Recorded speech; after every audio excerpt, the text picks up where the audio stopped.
नमस्कार मित्रांनो, आपलं मी मराठी यूट्यूब चॅनलमध्ये स्वागत आहे. आणि आजच्या व्हिडिओमध्ये पाहणार आहोत की 11वी जी ऑनलाईन प्रोसेस आहे ॲडमिशनची, तर त्यासाठी रजिस्ट्रेशन कसं करायचं आणि कॉलेज कसे निवडायचे याविषयी आपण सविस्तर माहिती पाहणार आहोत. त्यासाठी आपल्याला ऑफिशियल वेबसाईटवर यायचं आहे. MahaFIJC.admission.in या वेबसाईटवर आल्याच्या नंतर इथं आपल्याला अशा प्रकारे ओपन होईल वेबसाईट. इथं तुम्हाला बरेचसे ऑप्शन दिसतील. होम, कॉलेज सर्च, इथून तुम्ही कॉलेज पण चेक करू शकता. तुमच्या कोणत्या फील्डचे पाहिजे ते फील्ड सिलेक्ट करायची. त्यानंतर करियर पाथ दिलेला आहे. त्यानंतर इथं होममध्ये येऊन रजिस्ट्रेशन, रजिस्ट्रेशन यावर क्लिक करायचे. रजिस्ट्रेशन यावर क्लिक केल्याच्या नंतर तुम्ही महाराष्ट्रामधून 10वी उत्तीर्ण असाल तर विदिन स्टेट करायचे, नाहीतर आउटसाइड स्टेट सिलेक्ट करायचे. फ्रेशर असेल तर फ्रेशर सिलेक्ट करायचे किंवा रिपीट करत असेल 10वी तर रिपीट सिलेक्ट करायचं किंवा 1-2 वर्ष अगोदर पास आउट झाला असेल तर प्रिव्हियसली पासवर्ड सिलेक्ट करायचे. त्यानंतर आपले एक्झामिनेशन बोर्ड सिलेक्ट करायचे, जे की आपण ज्या बोर्डमधून पात्र आहोत. महाराष्ट्र स्टेट बोर्ड या सी सेंट्रल बोर्ड जे पण बोर्ड असेल आपलं, ते बोर्ड सिलेक्ट करायचे. त्यानंतर आपला इथं रोल नंबर टाकायचा. रोल नंबर टाकल्याच्या नंतर म्हणजे सीट क्रमांक टाकल्याच्या नंतर आईचं नाव टाकायचे. एक्झामिनेशन मंथ सिलेक्ट करायचा आहे. 3 मंथ दिलेले आहेत आपल्याला इथं. तर यापैकी मंथ सिलेक्ट करायचा आहे, जो की आपण मार्चमध्ये उत्तीर्ण झालो आहोत. तर बाकी डिटेल्स तुमची फिच होईल. ऑलरेडी इथे ईमेल आयडी टाकायचा आहे. इथं मोबाईल नंबर टाकायचा आहे. इथं सिक्युरिटी क्वेश्चन्स टाकायचं तुमचं सिक्युरिटी पर्पजसाठी. तुम्ही एक सिक्युरिटी क्वेश्चन टाकू शकता. इथं आन्सर टाकायचं त्या क्वेश्चनचं आणि पासवर्ड सेट करायचा आहे. तर पासवर्ड टाकल्याच्या नंतर इथं कन्फर्म पासवर्ड करायचं आहे. कॅप्चर कोड टाकून तुम्ही रजिस्टर असं क्लिक करायचं आहे. त्यानंतर तुम्हाला एक रजिस्टर आयडी नंबर भेटेल आणि त्यावरनं तुम्हाला लॉग इन करायचे. म्हणजे होममध्ये येऊन लॉग इन या ऑप्शनवर क्लिक करायचे आणि इथं तुम्हाला लॉग इन करायचे. रजिस्टर आयडी आणि पासवर्डनं.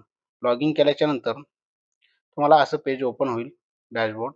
असं ओपन झाल्याच्या नंतर तुम्हाला इथे तुमची डिटेल्स फिल करायची बाकी. रजिस्ट्रेशन डिटेल्स येईल तुमची इथं, जी की तुम्ही अगोदर फिल केलेली ती करायची. नेक्स्ट करायचे. त्यानंतर तुमची ही डिटेल्स पण ऑलरेडी फिल केलेलीच येईल, डेट ऑफ बर्थ वगैरे. सेव्ह आणि नेक्स्ट करायचे. त्यानंतर ॲड्रेस डिटेल्स तुमचा इथे ॲड्रेस टाकायचा, जो की करस्पॉन्डन्स ॲड्रेस आहे तुमच्याकडून. तो ॲड्रेस फिल करायचा आहे. इथे पिन कोड टाकायचा आहे. स्टेट सिलेक्ट करायचं आहे. डिस्ट्रिक्ट सिलेक्ट करायचं आहे. ब्लॉक किंवा तहसील म्हणजेच तुमचा तालुका सिलेक्ट करायचा आहे आणि गावाचं नाव टाकायचं आहे. त्यानंतर तुमचा इथं मोबाईल नंबर टाकायचा आहे. इथे ईमेल आयडी टाकायचा आणि सेव्ह आणि नेक्स्ट क्लिक करायचे. त्यानंतर तुम्ही इथं कॅटेगरी रिझर्वेशन डिटेल सिलेक्ट करायची. तुम्ही ज्या पण कॅटेगरीमधून अप्लाय करतात ती कॅटेगरी सिलेक्ट करायची. त्यानंतर जे तुमचं सर्टिफिकेट इश्यू झालेलं आहे, तुमचं सर्टिफिकेट असेल तर येस करायचे किंवा नो करायचे. सर्टिफिकेट असेल तर त्यात सर्टिफिकेटचं स्टेट सिलेक्ट करायचे. कास्ट सर्टिफिकेट कोणत्या स्टेटमधून इश्यू झालंय. त्यानंतर डिस्ट्रिक्ट सिलेक्ट करायचं आहे, ज्या पण डिस्ट्रिक्टमधून तुम्ही इश्यू केले. त्यानंतर तुमची कॅटेगरी सिलेक्ट करायची. अदर स्पेशल रिझर्वेशन डिटेल्स काही असेल तर ती सिलेक्ट करायची. हँडिकॅप असेल तर येस करायचे, अदरवाईज नो करायचे. बाकी तुम्ही जर आर्थिक पण प्रोजेक्ट अफेक्टेड असाल तर येस करायचे किंवा नो करायचे. कोणी पॅरेंट ट्रान्सफर्ड ऑनलाईन प्रोसेस एरियामध्ये असेल तर येस करायचे, अदरवाईज नो करायचे. ग्रँड-पॅरेंट्स कुणी फ्रीडम फायटर असेल तर येस करायचे, अदरवाईज नो करायचे. तुमचे पॅरेंट्स कुणी डिफेन्स सर्व्हिसमॅन किंवा एक्स सर्व्हिसमॅन कॅटेगरीमध्ये असेल तर येस करायचे, अदरवाईज नो करायचे. स्पोर्ट कॅटेगरीमधून असेल तर येस करायचे, अदरवाईज नो करायचे. 1% कोटा ॲडमिशनमधून असेल तुमचं ॲडमिशन तर येस करायचे, अदरवाईज नो करायचे. मायनॉरिटी कोटा असेल ॲडमिशन तर येस करायचे, अदरवाईज नो करायचे. इन हाऊस कोटा म्हणजे तुम्ही ज्या शाळेमध्ये शिकलात तिथेच जर 11वीचं आणि 12वी असेल तर ॲडमिशन घ्यायचं असेल तर येस करायचे, अदरवाईज नो करायचे आणि सेव्ह नेक्स्ट करायचे. सेव्ह नेक्स्ट केल्याच्यानंतर ही डिटेल्स तुमची ऑलरेडी येईल.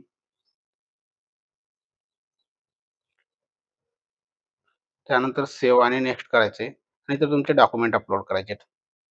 तर 10वीचं सर्टिफिकेट अपलोड करायचं आहे, मार्कशीट अपलोड करून अपलोड या बटनावर क्लिक करायचे. तुम्ही इथे चेक करू शकता अपलोड केल्याच्यानंतर. तर लिव्हिंग सर्टिफिकेट अपलोड करायचे म्हणजे सेल्फ डिक्लेरेशन आहे, अंडरटेकिंग फॉर्म. तो इथे अपलोड करायचा आहे. इथे डाउनलोड सॅम्पल फॉर्म तुम्हाला दिसेल इथे डाउनलोड केल्याच्यानंतर. तो कसा असतो ते आपण चेक करूया. फॉर्म डाउनलोड केल्याच्यानंतर हमीपत्र असं दिसेल. तुम्हाला इथं विद्यार्थ्याचं नाव टाकायचं. त्यानंतर तुमचा मूळ जात प्रवर्ग म्हणजे कास्ट टाकायची.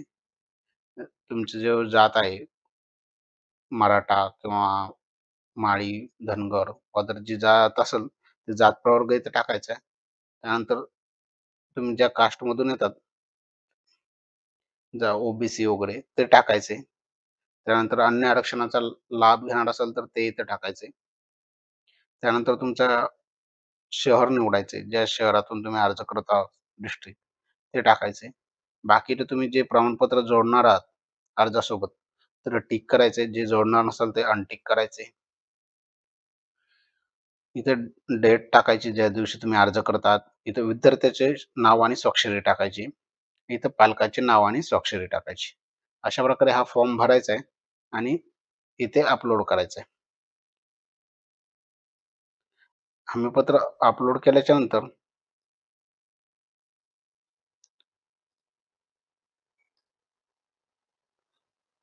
तुम्हाला हे नॉन क्रिमिनल कंपल्सरी नाहीये.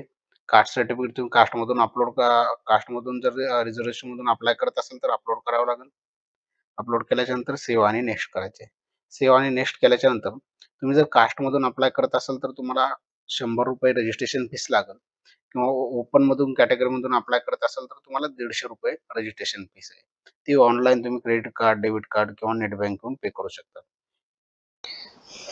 पेमेंट केल्याच्या नंतर आपल्याला अशी एक रिसिप्ट भेटेल. त्यानंतर आपण चेक करायचे सर्व डिटेल्स बरोबर आहे का? डिटेल्स चेक केल्याच्या नंतर आपल्याला हा फॉर्म लॉक करायचा आहे. तर इथं खाली ऑप्शन दिसते आपल्याला सर्व डॉक्युमेंट आपण कोणते-कोणते अटॅच केलेले आहेत. त्यानंतर आपल्याला इथं सेल्फ व्हेरिफाईड स्टेटस असं येतं, की आपला फॉर्म व्हेरिफाईड झाला आणि त्यानंतर आपण इथं स्टेटस लॉक करायचं. लॉक केल्याच्या नंतर आपण डबल अनलॉक पण करू शकतो आपला फॉर्म. त्यानंतर पुढची प्रोसेस सुरू होते, की जे आपण स्ट्रीम निवडायची. म्हणजे आपलं मीडियम निवडायचे. आर्ट्स, सायन्स, कॉमर्सच्या आपण फील्डमधून आपण अप्लाय करतो. त्यानंतर नेक्स्ट करून आपण आपलं स्ट्रीम निवडून सायन्स, आर्ट नंतर मीडियम निवडायचे आणि डिस्ट्रिक्ट निवडून आपण आपले कॉलेज निवडायचे. जे की आपल्याला जे कॉलेज ॲड करायचे आहेत, ते कॉलेज ॲड केल्याच्यानंतर खाली इथं आपल्याला ॲड झाल्याच्यानंतर कॉलेज कळतं आणि त्यानंतर आपण इथे प्रेफरन्स पण देऊ शकतो. ॲड केल्याच्यानंतर आता मी एवढे 4 कॉलेज ॲड केलेत. ॲड केल्याच्यानंतर तुम्हाला कॉलेज पण कळतात हे अनॲडेड आहेत, पार्शियली ॲडेड, सेल्फ फायनान्स आणि त्या कॉलेजची तुम्हाला फीस पण इथं दिसून येते. त्या कॉलेजला किती फीस आहे. जर तुम्हाला फर्स्ट ऑप्शन लागलं तर तुम्हाला तिथं कंपल्सरी ॲडमिशन घ्यावंच लागेल. बाकी सेकंड, थर्ड जर लागलं तर तुम्ही तिथे चेंजेस करू शकता. की कॉलेजमध्ये तुम्ही दुसरं सेकंड राउंडला, थर्ड राउंडला कॉलेजला अप्लाय करू शकता. जर तुम्हाला फर्स्ट कॉलेज भेटलंच, फर्स्ट राउंडचं फर्स्ट कॉलेज, तर तुम्हाला तिथं ॲडमिशन करावंच लागेल. त्यानंतर कॉलेज सेव्ह केल्याच्या नंतर तुम्ही खाली वरती करू शकता. याच्यानंतर तुमची प्रेफरन्स देऊ शकता कॉलेजला. 1 नंबर, 2 नंबर. त्यानंतर सेव्ह करायचं आहे तुम्हाला आणि सेव्ह केल्याच्या नंतर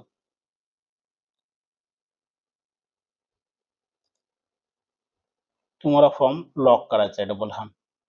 हा फॉर्म इन्कम्प्लीट दाखवतोय. हे आपण सिलेक्ट केलेले ऑप्शन आहेत. इथं परत सेल्फ डिक्लेरेशनवर क्लिक करायचे आणि लॉक ॲप्लिकेशन प्रेफरन्स करायचे. म्हणजे जे आपण पर्याय निवडला त्याला लॉक करायचं आहे. लॉक झाल्याच्या नंतर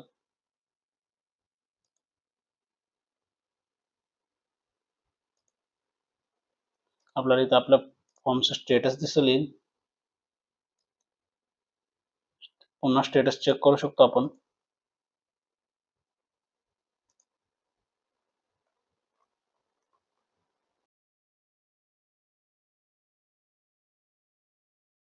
इथं डॅशबोर्डवर आल्याच्यानंतर सेल्फ व्हेरिफाईड झालता आपला फॉर्म. त्यानंतर cap selection option complete and locked येते. तर असं प्रोसेस झाल्याच्या नंतर आपण कॅप राउंडसाठी पात्र आहोत. अशाच प्रकारे नवीन-नवीन माहितीसाठी आपण मी मराठी यूट्यूब चॅनलला सबस्क्राईब करा. धन्यवाद.